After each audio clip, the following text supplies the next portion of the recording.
lot of conversation with the board. There were sample policies before we even had a potential of a vote. We had a lot of information, fact gathering. I remember when I was in another administrative position, the previous superintendent had even started laying the groundwork and having meetings with Partners in Prevention, coalition members, just interested community members, just to get information out. I think it's always a good protocol to share information before you bring something in for a vote. So that was the initial stages, and then even at board meetings, coalition community members would speak. And I think some of the most powerful testimony before the board ever had a vote, it was testimony from community members, from interested coalition members, folks like that really made the difference. Okay, preparation has been coming for a long time. Our Lake Cumberland District Health Department and Health Education Department here at our local health department here, we've been working with education, of course, encouraging our restaurants, our businesses to go tobacco-free. And as that happens, of course, then your community becomes a norm for your community. People just think that is the way it is, and so they get used to that. We go into the schools, the Health Education Department goes into the schools, and we do programs with elementary, of course, middle school and high school on that. So we've prepared, we've really prepared in a large way the community. And then when we introduced the tobacco-free schools, 24/7 tobacco-free schools, the community was ready, and we felt like they were ready. Well, I've been in my line of work as a community leader and a banker for longer than I want to even say. So a lot of people look at me differently than the way I wanted them to perceive me that night. So when I stood up to speak to them, I asked them to forget what they knew about me and to remember me as this person. And that was why I was there, a grandmother, and I wanted to speak on behalf of all the children in the community. The tobacco-free school policy was important to me because I've been in healthcare for 18 years, and I teach tobacco cessation here at the hospital, and I'm also a former smoker who has been quit for 14 years, and I think the tobacco-free policy was a great thing because not only does it create a more positive role model for our youth, it creates a healthier environment for them too at school and school functions. Okay, anytime that there was an opportunity that I could go to the schools and do education, as far as school activities was concerned, I would go and take my displays, my tobacco displays. I would go and take all my educational materials, and if I could talk to that particular student one-on-one, I would do that. Other things was we tried to do a little information giving at ball games. We'd give out information at ball games. We would do that, just different events. Just trying to think of some other things. Anything that was going on that we could do education, that was the main thing. That was the main thing, was the educational part. And the awareness. I mean, if you do not know that you have a problem in your community, then, nobody's going to do anything about it, and nobody's going to be passionate about it. And that was one of the big things about our coalition, and also too with the public health department here, is that we are very, very passionate. And one of the big things here at the health department was before school policy was passed at Russell County school system, we here at Lake Cumberland District Health Department, we passed a grounds-free, tobacco-free policy, and so we led as an example, and so that was something that was very instrumental for that.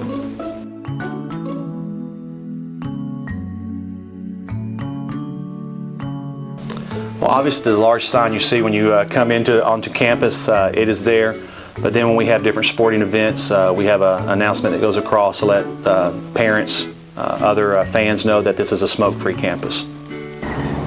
Well, we contacted both of our local radio stations, and they do a really good job of publishing it for us.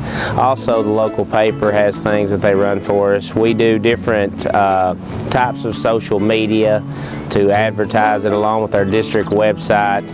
And also at each home game, we have announcements made throughout the game reminding them of it being a tobacco-free campus.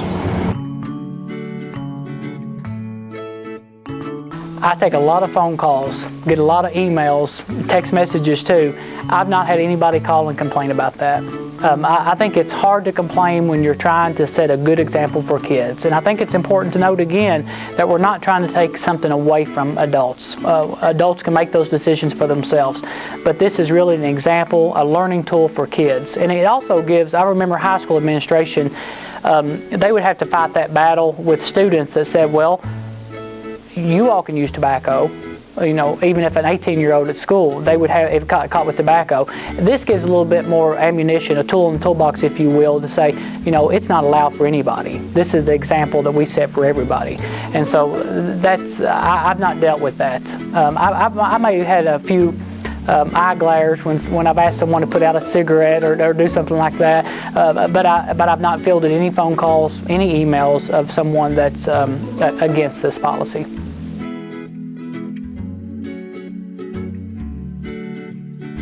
Definitely. Actually, I've gone back and looked at our disciplinary reports, and we have had we're down 20 incidents, write-ups from previous 2 years. So we have actually seen a major reduction in our tobacco use here on campus. The board took action and the policy was passed. I think it helped.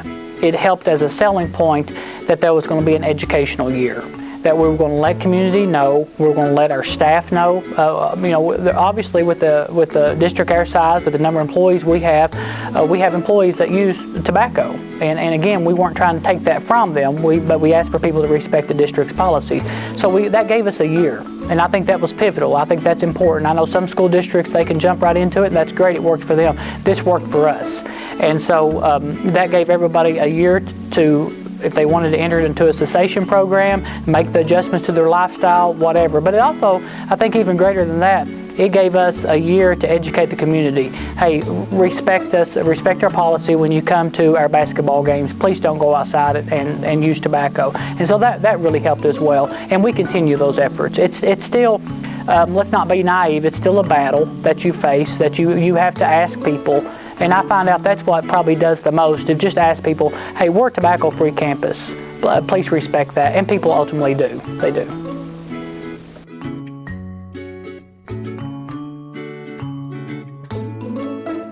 That was a major concern for them when we went smoke-free, because they smoked their whole life. And but then we celebrated that. Every time I went by, I'd celebrate, hey, are we still doing okay? I'm glad, hey, are we still going strong? If you I had one yet, or yeah, I had one, we had a relapse, but then, all right, let's pick it back up. That was where I was pretty much involved in that. If I heard a teacher was trying to quit or a staff member was trying to quit, I'd try to encourage them, give them some positive encouragement, because I understood the struggle they were going through. I do want to add, we did have a staff member that I worked very closely with. He was like very reluctant. He didn't, nobody should tell him if he could or could not use tobacco. And he kind of got it that, maybe not in front of the kids, but if he wanted to go, in a private place and use tobacco, he felt like he should be able to do that. Well, it's probably been about 6 months now, 6 or 7 months, he quit using tobacco. And I have to say that I truly believe, had we not went tobacco free, he wouldn't have even started thinking about it. It got him thinking about it. And so he's quit using tobacco. It's been about 6 or 7 months now. So I think that's a success story in itself, that we got him thinking about it and he quit. So yeah, it's all been good.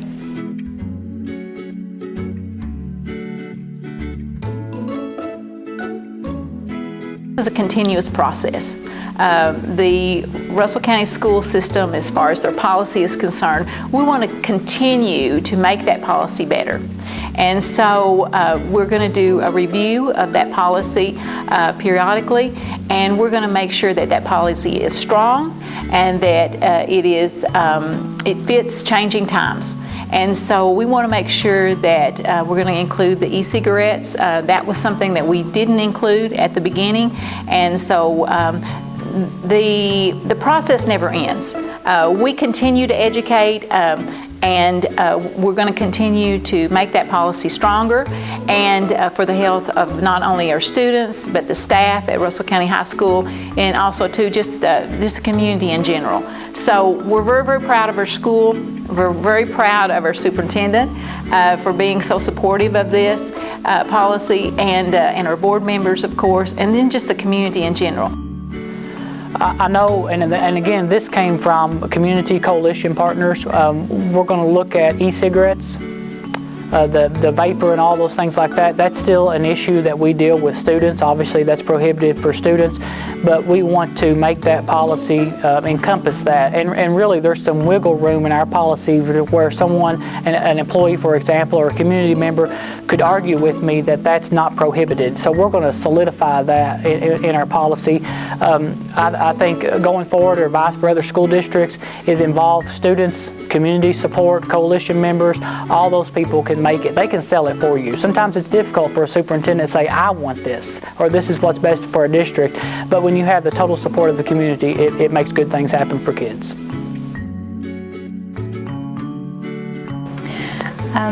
I can't commend Superintendent Ford and the board, their school board, enough for this, because passing a tobacco-free policy is difficult in any facility, especially in Kentucky, where tobacco farming, has been a part of the community as it has in Russell County. So they've implemented that. They didn't just vote, and they've implemented that, and they've done that with the help of parents. And if there's been opposition to this, I have not heard that. So, kudos to everyone involved here. I'm just thankful that I actually lived to see this happen, because it's something that I've thought about all my life, as an adult. And I'm just thankful that the board stood up to the plate and made that step to make our community healthier and to set an example for our children, who are the future of our county and our community.